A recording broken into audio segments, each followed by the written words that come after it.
സ്വർഗീയ നക്ഷത്രങ്ങളുടെ കഥ നമ്മൾ ആരംഭിക്കുകയാണ്. ആദ്യത്തെ വിശുദ്ധൻ ആരായിരിക്കണമെന്ന ചിന്തയിലായിരിക്കുമ്പോഴാണ് തിരുവനന്തപുരം വഴി തിരുനെൽവേലിയിലേക്ക് യാത്ര ചെയ്യേണ്ടി വന്നത്.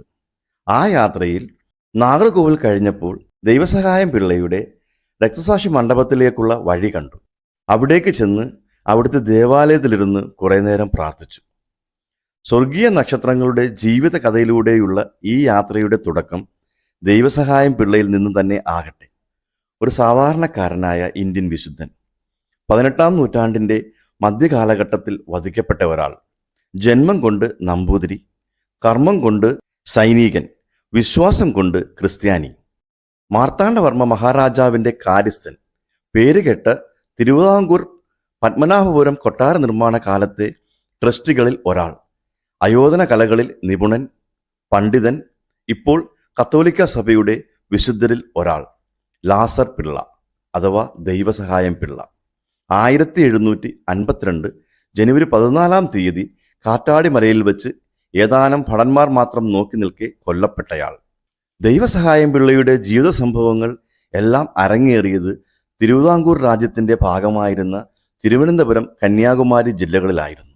ഭൂരിഭാഗവും ഇന്നത്തെ തമിഴ്നാട്ടിൻ്റെ ഭാഗമായ കന്യാകുമാരി ജില്ലയിൽ. തിരുവിതാംകൂറിലെ നട്ടാലം ആയിരുന്നു ദൈവസഹായം പിള്ളയുടെ ജന്മദേശം. ജനനം 1712. ഒരു സമ്പന്ന ഹിന്ദു നായർ കുടുംബത്തിൽ ജനനം. ജന്മം കൊണ്ട് സിദ്ധിച്ച പേര് നീലകണ്ഠൻ പിള്ള. വാസുദേവൻ നമ്പൂതിരിയും ദേവകി അമ്മയും മാതാപിതാക്കൾ. വാസുദേവൻ നമ്പൂതിരി കായംകുളം സ്വദേശിയായിരുന്നു. ഇന്നത്തെ തമിഴ്നാട്ടിലെ കന്യാകുമാരി ജില്ലയിലെ തിരുവട്ടാർ ആദികേശവ പെരുമാൾ കോവിലിലെ പൂജാരിയായിരുന്നു അദ്ദേഹം. മരുമക്കത്തായ സമ്പ്രദായം നിലനിന്നിരുന്ന അക്കാലത്ത് അമ്മാവന്മാരുടെ കീഴിൽ വളർന്നു വന്നു. അതിനാലാണ് അച്ഛൻ നമ്പൂതിരി ആയിരുന്നിട്ടും അമ്മാവന്മാരുടെ ജാതിപ്പേരിൽ അറിയപ്പെടാൻ കാരണമായത്. മലയാളം, തമിഴ്, സംസ്കൃതം എന്നീ ഭാഷകളിൽ പ്രാവീണ്യം നേടിയ പിള്ള അയോധന കലകളും വ്യാകരണവും മികവോടെ വശത്താക്കി. യൗവനമായപ്പോൾ അമരാവതിപുരം മേക്കൂട് തറവാട്ടിലെ ഭാർഗവി അമ്മയെ വേളി കഴിച്ചു. തിരുവിതാംകൂർ രാജാവായിരുന്ന മാർത്താണ്ഡവർമ്മ മഹാരാജാവിൻ്റെ രാജകൊട്ടാരത്തിൽ നീലകണ്ഠൻ പിള്ളയുടെ കുടുംബത്തിന് വളരെ അധികം സ്വാധീനമുണ്ടായിരുന്നു. ചെറുപ്രായത്തിൽ തന്നെ രാജകൊട്ടാരത്തിൽ സേവനമനുഷ്ഠിച്ചു. താമസിയാതെ തിരുവിതാംകൂർ ദിവാനായിരുന്ന രാമയ്യൻ ദളവയുടെ കീഴിൽ ഒരു ഉദ്യോഗസ്ഥനെന്ന നിലയിൽ സംസ്ഥാന കാര്യങ്ങളുടെ ചുമതലയേറ്റു. കാറ്റ് മാറി വീശിയത് 1740-ലാണ്. പിള്ളയുടെ മികവും പുകഴും കേട്ടറിഞ്ഞ് തിരുവിതാംകൂർ വാണിരുന്ന മാർത്താണ്ഡവർമ്മ രാജാവ് പിള്ളയെ സ്വന്തം കാര്യസ്ഥനാക്കി. അന്ന് പിള്ളയ്ക്ക് പ്രായം 28. പത്മനാഭപുരം കാര്യവിചാരക്കാരനായി തുടക്കം. മികവ് തെളിഞ്ഞപ്പോൾ കൂടുതൽ ഉയർന്ന സ്ഥാനങ്ങളും രാജാവിൻ്റെ പ്രീതിയും. തിരുവിതാംകൂർ പത്മനാഭപുരം കൊട്ടാര നിർമ്മാണത്തിലിരുന്ന കാലത്ത് ട്രസ്റ്റിയുമായി. ഈ കാലയളവിൽ, അതായത് 1741 ഡച്ച് ഈസ്റ്റ് ഇന്ത്യ കമ്പനി തിരുവിതാംകൂറിൽ ഒരു വ്യാപാര തുറമുഖം സ്ഥാപിക്കുവാൻ ആഗ്രഹിച്ചു. അതിനായി അവർ ഒരു നാവിക പരിവേഷക സംഘത്തെ നിയോഗിച്ചു. ആ സംഘത്തിൻ്റെ ക്യാപ്റ്റനായിരുന്നു കമാൻഡർ ക്യാപ്റ്റൻ യുറ്റാച്ചിയസ് ഡില്ലിനോയ്. എന്നാൽ തിരുവിതാംകൂർ സൈന്യം ഈ പരിവേഷണത്തെയും അവരുടെ ഉദ്യമത്തെയും എതിർത്തു. കുളച്ചിലിൽ വെച്ചുണ്ടായ യുദ്ധത്തിൽ ഡച്ച് സൈന്യം പരാജയപ്പെട്ടു. ഡില്ലിനോയുടെ സൈനികർ അനേകം പേർ കൊല്ലപ്പെടുകയും മറ്റുള്ളവർ തടവുകാരായി പിടിക്കപ്പെടുകയും ചെയ്തു. യുസ്റ്റാച്ചിയസ് ഡില്ലിനോയിയും അദ്ദേഹത്തിൻ്റെ സഹായി ഡെനാഡിയും കീഴടങ്ങുകയും ജയിലിലടയ്ക്കപ്പെടുകയും ചെയ്തു. ഡില്ലിനോയിയും മറ്റു ഡച്ചുകാരും പിന്നീട് തിരുവിതാംകൂർ സൈന്യത്തിൽ സേവനമനുഷ്ഠിക്കാമെന്ന വ്യവസ്ഥയിൽ രാജാവ് അവർക്ക് മാപ്പ് നൽകി. കാലക്രമേണ ഡില്ലിനോയി രാജാവിൻ്റെ വിശ്വാസം സമ്പാദിക്കുകയും അദ്ദേഹത്തെ നേരത്തെ പരാജയപ്പെടുത്തിയ സൈന്യമായ തിരുവിതാംകൂർ സൈന്യത്തിൻ്റെ കമാൻഡറായി മാറുകയും ചെയ്തു. അദ്ദേഹം തിരുവിതാംകൂർ സേനയെ യൂറോപ്യൻ യുദ്ധതന്ത്രങ്ങൾ പരിശീലിപ്പിക്കുകയും പുതിയ ആയുധങ്ങളും വെടിമരുന്നും അവതരിപ്പിക്കുകയും ചെയ്തു. സൈനിക മേധാവി എന്ന നിലയിൽ അദ്ദേഹം തിരുവിതാംകൂറിന് വേണ്ടി നിരവധി യുദ്ധങ്ങൾ വിജയിപ്പിച്ചു. അതിൻ്റെ ഫലമായി വിവിധ അയൽ പ്രദേശങ്ങൾ തിരുവിതാംകൂറിലേക്ക് കൂട്ടിച്ചേർക്കപ്പെട്ടു. കുളച്ചൽ യുദ്ധത്തിൽ ഡച്ച് സൈന്യത്തിനുണ്ടായ പരാജയം നീലകണ്ഠൻ പിള്ളയുടെ ജീവിതം നിർണയിച്ചു.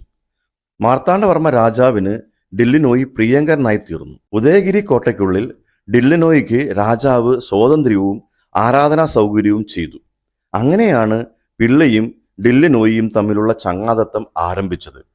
സൗഹൃദ സംഭാഷണങ്ങളുടെ ഇടയിൽ ക്രിസ്തുവിനെക്കുറിച്ച് ഡച്ച് പലത്തലവൻ പറഞ്ഞത് പിള്ളയുടെ മനസ്സിൽ കൊണ്ടു.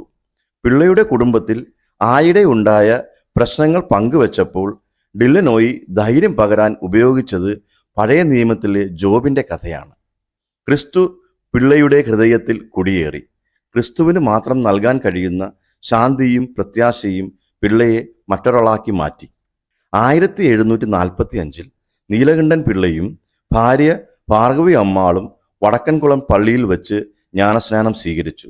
ലാസർ എന്നർത്ഥമുള്ള ദൈവസഹായം പിള്ള എന്ന പേര് നീലകണ്ഠൻ പിള്ളയും ജ്ഞാനപ്പു അമ്മാൾ എന്ന പേര് അദ്ദേഹത്തിന്റെ ഭാര്യ ഭാർഗവി അമ്മാളും സ്വീകരിച്ചു. ഈശോസഭ വൈദികനായിരുന്ന റവറൻ ഫാദർ ആർ ബുട്ടാരി ഇറ്റാലസ് ആണ് അദ്ദേഹത്തിനും കുടുംബത്തിനും മാമോദീസ നൽകിയത്. വിശ്വാസം കൊണ്ട് ഉയർത്തെഴുന്നേറ്റവൻ. അറിഞ്ഞ ക്രിസ്തുവിനെ പ്രഘോഷിക്കാതിരിക്കാൻ പിള്ളയ്ക്ക് സാധിച്ചില്ല. രാമപുരം, വടക്കേക്കുളം, നെയ്യാറ്റിൻകര തുടങ്ങിയ സ്ഥലങ്ങളിലെല്ലാം പോയി പിള്ള ക്രിസ്തുവിനെ പ്രസംഗിച്ചു. ഇത് രാജസേവകരുടെയും പിള്ളയുടെ സഹപ്രവർത്തകരുടെയും കോപം ജ്വലിപ്പിച്ചു. നമ്പൂതിരിമാരെ വെറുത്തിരുന്ന രാമയ്യൻ ദളവയുടെ കൂടി സഹായത്തോടെ പിള്ളയ്ക്കെതിരായി അവർ ഉപജാപം നടത്തി. രാജദ്രോഹം കുറ്റം ചുമത്തി രാജസമക്ഷം അവതരിപ്പിച്ചു. ഈ സന്ദർഭത്തിൽ ദൈവസഹായം പിള്ളയുടെ ഭാര്യ ജ്ഞാനപ്പു അമ്മാൾ തൻ്റെ മതപരിവർത്തനത്തിനെതിരെ സ്വന്തം നാടായ തിരുവിതാംകൂറിൽ പ്രതികാര നടപടികൾ ഭയന്ന് അവൾ വടക്കൻകുളം ഗ്രാമത്തിൽ കുടിയേറ്റക്കാരായി മാറി താമസിച്ചു. ദൈവസഹായം പിള്ളയുടെ അടുത്ത കുടുംബത്തിലെ മറ്റു ചില അംഗങ്ങളും പിന്നീട് മാമോദീസ സ്വീകരിച്ചു.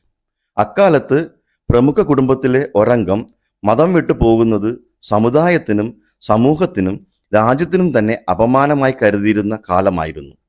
രാജ്യത്തെ ബ്രാഹ്മണ പ്രധാന പുരോഹിതൻ, ഭൂപ്രഭുക്കന്മാർ, രാജകുടുംബത്തിലെ അംഗങ്ങളും നായർ സമുദായക്കാരും ദൈവസഹായത്തിന്റെ പേരിൽ ദിവാൻ രാമയ്യ ദളവയുടെ മുൻപിൽ പല കേസുകൾ കൊണ്ടുവന്നു. ആരോപണങ്ങൾ ഇവയായിരുന്നു: ഹിന്ദുമതം വിട്ടുപോകുകയും ഹിന്ദു വിശ്വാസങ്ങളെ പിന്തുടരുന്നത് നിർത്തുകയും ചെയ്തു. അക്കാലത്ത് ഉന്നതകുല ജാതർ ഹിന്ദുമതം വിട്ടുപോകുന്നത് വലിയ അപരാധമായിരുന്നു. ഈ കാരണത്താൽ അവർ പിള്ളയെ തിരുവിതാംകൂർ ഭരണകൂടത്തിലെ വകുപ്പുകളിൽ നിന്ന് ഒഴിവാക്കുകയും അറസ്റ്റ് ചെയ്യുകയും ചെയ്തു. ജീവൻ വേണമെങ്കിൽ ക്രിസ്തുവിനെ ഉപേക്ഷിക്കുക, രാജാവ് ഉത്തരവിട്ടു. പ്രാണനേക്കാൾ ക്രിസ്തുവിനെ സ്നേഹിച്ച പിള്ള പക്ഷേ ക്രിസ്തുവിനൊപ്പം നിന്നു. കൈകാലുകൾ ബന്ധിച്ച് ദിവസവും 30 അടി വീതം കാൽവെള്ളയിൽ അടിക്കാൻ രാജാവ് ഉത്തരവിട്ടു. 3 വർഷത്തോളം പലവിധ പീഡനങ്ങളാൽ തടവിൽ കിടന്നു. ഈ സമയത്ത് ദൈവസഹായം പിള്ളയെ മോചിപ്പിക്കുവാൻ യൂറോപ്യന്മാരുടെ കടുത്ത സമ്മർദ്ദം തിരുവിതാംകൂർ രാജാവിനുണ്ടായി. ഒടുവിൽ നാട് കടത്താൻ ഉത്തരവായി. അതിനായി ഏതെല്ലാം രീതിയിൽ അപമാനിക്കാമോ ആ ശിക്ഷാവിധികൾ അവർ നടപ്പിലാക്കി. ആദ്യം പിള്ളയെ ഒരു എരുമയുടെ പുറത്ത് പിന്നിലേക്ക് തിരിച്ചിരുത്തി കുഴുമതിക്കാട് അതിർത്തിയിലേക്ക് പരേഡ് നടത്തി. അവിടെ വെച്ച് ഡച്ച് നിയന്ത്രണത്തിലുള്ള അവരുടെ വ്യാപാര പ്രദേശത്ത് അവർക്ക് കൈമാറാനായിരുന്നു തീരുമാനം.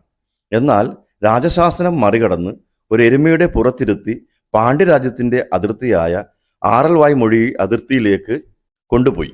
അവിടെ വെച്ച് 10 പടയാളികൾ അദ്ദേഹത്തെ പീഡിപ്പിച്ചു. പാണ്ഡ്യരാജ്യത്തിന്റെ അതിർത്തിയിലുള്ള പർവ്വത മേഖലയിൽ വിടുന്നതിന് വേണ്ടിയായിരുന്നു രാജകൽപ്പന.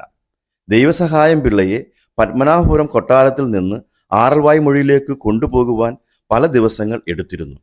പിള്ളയെ ഒരു കുറ്റവാളിയെപ്പോലെയാണ് കണക്കാക്കിയിരുന്നത്. കുറ്റവാളികളെ അക്കാലത്ത് അടയാളപ്പെടുത്തുന്നത് പോലെ പിള്ളയുടെ ശരീരത്തിൽ ചുവപ്പും കറുപ്പും നിറമുള്ള അടയാളങ്ങൾ വരച്ചു. മനഃപൂർവ്വം അവർ ജനവാസമുള്ള പ്രദേശത്തിലൂടെ ദൈവസഹായം പിള്ളയെ കൊണ്ടുപോയി. പോത്തിന്റെ മുകളിലിരുത്തിയാണ് കൊണ്ടുപോയിരുന്നത്. അന്നത്തെ കാലത്ത് ശിക്ഷ വിധിക്കുന്ന കുറ്റവാളികളെ ഇങ്ങനെയായിരുന്നു കൊണ്ടുപോയിരുന്നത്. ഹിന്ദുമതത്തിലെ മരണത്തിന്റെ ദൂതനായ യമന്റെ വാഹനമാണ് പോത്ത്. അതിനാൽ യമപുരിക്ക് അയക്കുക എന്ന വിശ്വാസത്തിൽ പോത്തിന്റെ മുകളിലിരുത്തി കുറ്റവാളികളെ ദേശം ചുറ്റിക്കുന്ന പതിവുണ്ടായിരുന്നു. പിള്ളയെ എല്ലാ ദിവസവും മർദ്ദിക്കുകയും മുറിവിലും മൂക്കിലും മുളക് പുരട്ടി തുറന്ന സ്ഥലത്ത് വെയിലത്ത് നിർത്തി. പല സ്ഥലത്തും കെട്ടിക്കിടക്കുന്ന വെള്ളം മാത്രമാണ് കുടിക്കാൻ നൽകിയത്. വഴിപോക്കർ പോലും പിള്ളയെ മർദ്ദിച്ചു രസിച്ചു. മുളക് പൊടി ചുറ്റിനും പുകയ്ക്കുക മുതലായ പീഡനക്രമങ്ങൾ അവർ ചെയ്തുകൊണ്ടിരുന്നു. പിള്ളയുടെ ഉറച്ച വിശ്വാസത്തിന് ദൈവം അടയാളങ്ങൾ കൊണ്ട് സാക്ഷ്യം വഹിച്ചിരുന്നു. ഈ പീഡാസഹന യാത്രയിൽ പത്മനാഭപുരം കൊട്ടാരത്തിൽ നിന്ന് അധികം ദൂരെയല്ലാത്ത പുലിയൂർ കുരിശിയിൽ തങ്ങുമ്പോൾ ദാഹാർത്തനായ അവൻ മുട്ടുകുത്തി പ്രാർത്ഥിച്ചു. ആ സ്ഥലത്ത് ഒരു പാറയിൽ ഒരു ചെറിയ ദൂരത്തിലൂടെ വെള്ളം കുത്തിയൊഴുകി. അങ്ങനെ അദ്ദേഹത്തിൻ്റെ ദാഹം കർത്താവ് ശമിപ്പിച്ചു. നാഗർകോവിലിൽ നിന്ന് ഏകദേശം 15 കിലോമീറ്റർ മാത്രമുള്ള ഈ സ്ഥലത്ത് വെള്ളക്കുഴി ഇപ്പോഴും കാണപ്പെടുന്നു. ഇന്ന് ആ ജലസ്രോതസ്സിനോട് ചേർന്ന് ഒരു ദേവാലയമുണ്ട്. പെരുവിള ഗ്രാമത്തിൽ ഒരു വേപ്പുമരത്തിൽ പിള്ളയെ കെട്ടിയിട്ടിരുന്നുവെന്ന് പറയപ്പെടുന്നു. പിള്ള വിശുദ്ധനാണെന്ന് മനസ്സിലാക്കിയ ചിലർ അവൻ്റെ പക്കൽ വന്ന് പ്രാർത്ഥന യാചിക്കുകയും ദൈവസഹായം പിള്ളയുടെ പ്രാർത്ഥനയാൽ പല രോഗസൗഖ്യങ്ങളും സംഭവിക്കുകയും ചെയ്തു. ഇന്നും രോഗസൗഖ്യത്തിനായി അനേകർ പിള്ളയെ കെട്ടിയിട്ടിരുന്ന വേപ്പിൻ ചുവട് സന്ദർശിക്കുകയും സൗഖ്യം പ്രാപിക്കുകയും ചെയ്യുന്നു. 1752 രാജാവിൻ്റെയും ദിവാന്റെയും ഉത്തരവ് അദ്ദേഹത്തെ തിരുവിതാംകൂറിൽ നിന്ന് പാണ്ഡ്യരാജ്യത്തേക്ക് നാടുകടത്താനായിരുന്നു. പാണ്ഡ്യനാട്ടിൻ്റെയും തിരുവിതാംകൂർ രാജ്യത്തിൻ്റെയും അതിർത്തി പ്രദേശമായിരുന്നു ആറൽവായ്മൊഴി. ആറൽവായ്മൊഴിക്കടുത്തുള്ള വനമേഖലയായ കാറ്റാടി മലകളിൽ അദ്ദേഹത്തെ വിട്ടയച്ചു. അവിടെ അദ്ദേഹം ആഴത്തിലുള്ള ധ്യാനം ആരംഭിച്ചു. വിശുദ്ധനെക്കുറിച്ച് അറിഞ്ഞ സമീപ ഗ്രാമവാസികൾ വിശുദ്ധനെ സന്ദർശിക്കാൻ തുടങ്ങി. ഇതിൽ അസൂയ പൂണ്ട ഉയർന്ന ജാതിക്കാരായ ഹിന്ദുക്കൾ ദൈവസഹായത്തെ ഇല്ലാതാക്കാൻ ഗൂഢാലോചന നടത്തി. ഗൂഢാലോചനയുടെ ഫലമായി പട്ടാളക്കാർ വനപ്രദേശമായ കുന്നുകൾ കയറി ദൈവസഹായത്തെ വെടിവെക്കാൻ ശ്രമിച്ചു. എന്നാൽ തോക്കുകൾ പ്രവർത്തനരഹിതമായി. ദൈവസഹായം പിള്ള ആ തോക്കുകൾ കയ്യിലെടുത്ത് പ്രാർത്ഥിച്ച് തിരിച്ചു കൊടുത്തുകൊണ്ട് തന്നെ വധിക്കുവാൻ അവരുടെ മുൻപിൽ വിനീതനായി നിന്നു. പട്ടാളക്കാർ തോക്ക് തിരികെ എടുത്ത് ദൈവസഹായത്തിന് നേരെ 5 തവണ വെടിയുതിർത്തു. തുടർന്ന് മലയടിവാരത്ത് മൃതദേഹം ഉപേക്ഷിച്ച് അവർ തിരിച്ചുപോയി. വെടിയേറ്റ് ദൈവസഹായം പിള്ള താഴേക്ക് വീഴുമ്പോൾ ഒരു പാറ മുകളിൽ നിന്ന് അടർന്നു വീണു. ദേവാലയ മണി മുഴങ്ങുന്നത് പോലെ ശബ്ദമുയർന്നു. മണിശബ്ദം കേട്ട് ദൂരെയുള്ള ഗ്രാമങ്ങളിൽ നിന്ന് ഗ്രാമവാസികൾ അവിടേക്ക് ഓടിയെത്തി അദ്ദേഹത്തിൻ്റെ ഭൗതിക ശരീരം കണ്ടെത്തി. 1752 ജനുവരി 14 കന്യാകുമാരി ജില്ലയിലെ കാറ്റാടി മലയിൽ വെച്ചാണ് ദൈവസഹായം പിള്ള മരിച്ചത്. അദ്ദേഹം 39-ാം വയസ്സിൽ ഏലോകവാസം വെടിഞ്ഞു. അദ്ദേഹത്തിൻ്റെ മരണവാർത്ത അറിഞ്ഞ് അനേകർ ഒത്തുകൂടി. ഭൗതിക ശരീരം സെന്റ് സേവ്യർ സ്ഥാപിച്ചതും അദ്ദേഹത്തിൻ്റെ നാമധേയത്തിലുമുള്ള കോട്ടാർ പള്ളിയിൽ കൊണ്ടുവരികയും പള്ളിക്കുള്ളിലെ അൾത്താരയ്ക്ക് സമീപം സംസ്കരിക്കുകയും ചെയ്തു. ആ കാലത്ത് തന്നെ അദ്ദേഹത്തിൻ്റെ ഭൗതിക ശരീരവും ഏറ്റവും ഉചിതമായ രീതിയിൽ മറവു ചെയ്തു. ആ ദേവാലയം ഇപ്പോൾ രൂപത കത്തീഡ്രലാണ്. 18-ാം നൂറ്റാണ്ടിൽ രക്തസാക്ഷിയായ ദൈവസഹായം പിള്ളയുടെ കാനോനൈസേഷൻ പ്രക്രിയ തുടങ്ങിയത് 2004-ലാണ്. കോട്ടാർ രൂപതയുടെ അഭ്യർത്ഥന പ്രകാരം തമിഴ്നാട് ബിഷപ്പ് കൗൺസിലും കാത്തലിക് ബിഷപ്സ് ഓഫ് ഇന്ത്യയും പിള്ളയെ വാഴ്ത്തപ്പെട്ടവനാക്കാനുള്ള നടപടിക്രമത്തിനായി ശുപാർശ ചെയ്തു. ചില ഹൈന്ദവ സംഘടനകൾ ഈ ഉദ്യമത്തെ എതിർത്തു. ഈ കാലഘട്ടത്തിൽ തിരുവിതാംകൂറിൽ മതപരമായ പീഡനത്തിന് തെളിവില്ലെന്നും പിള്ളയെ രാജ്യദ്രോഹ കുറ്റത്തിനാണ് വധിച്ചതെന്നും അവകാശപ്പെട്ടു. എന്നിരുന്നാലും പിള്ളയുടെ ജീവിതകാലത്തെ കോടതി രേഖകൾ കാണിക്കുന്നത് ക്രിസ്തുമതത്തിലേക്ക് മതപരിവർത്തനം ചെയ്തത് അംഗീകരിക്കപ്പെട്ടില്ല എന്നാണ്. 2012 ജൂൺ 28 ബെനഡിക്ട് 16-ാമൻ മാർപ്പാപ്പ പിള്ളയെ വാഴ്ത്തപ്പെട്ടവനായി പ്രഖ്യാപിച്ചു.